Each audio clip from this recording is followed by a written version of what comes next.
Hi there, Craig here.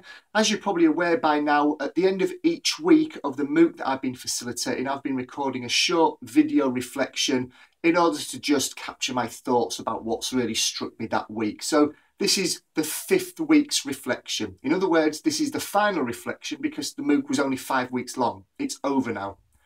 So what have I reflected on? What have I kind of has grabbed my attention from the end of week 5? Well, firstly, not many people, compared to the overall amount of people that enrolled on the MOOC, actually went away and built a course in Curator. And we expected that. We expected the usual kind of diminishing return of people that are in these longer programs.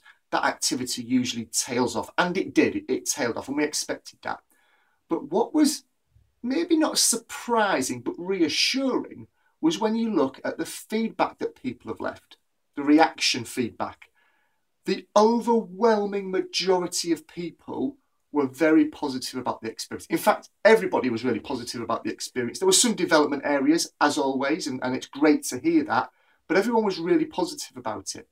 And yet very few of those people that have left feedback so far actually went on to complete, or what might be traditionally deemed as completing, the MOOC. They stopped their activity at some point before the build phase.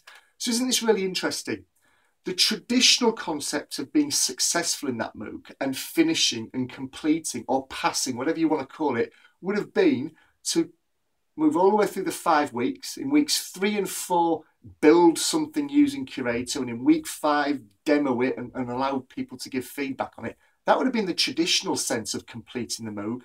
But actually, so many people have said they got something from it that they're going to use. It's provided an insight and some ideas that they're going to tap into, but never got to that build phase or never finished that build phase. So again, very interesting about this conception about what is finishing and what is success. And actually, you know, some people get a lot from it without ever traditionally finishing it.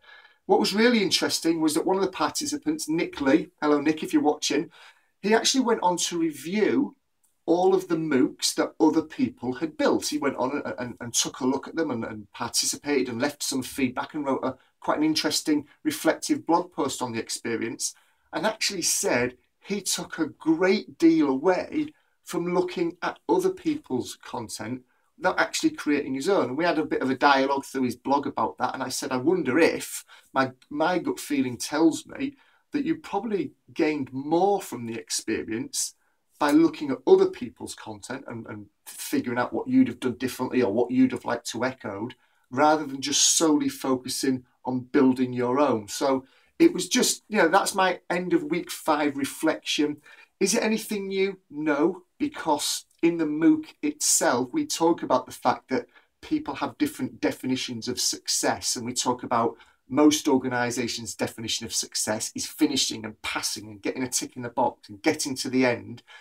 We've shown in this MOOC that so many people actually, that wasn't a factor for them in being successful. They got some information from it, they found it useful, they're going to go away and use it. Thumbs up to those people. So thank you for watching these video reflections. This is the 5th and probably the final one, unless anything springs to mind in the next few days or weeks. But thanks for tuning in. Hopefully they've provided an insight, not just into the MOOC itself, but also into the bizarre mindset of one of the people that was facilitating that MOOC and had built the MOOC, because obviously that could well be your mindset in the coming days, weeks and months if you decide to build your own online MOOC. Thanks for watching.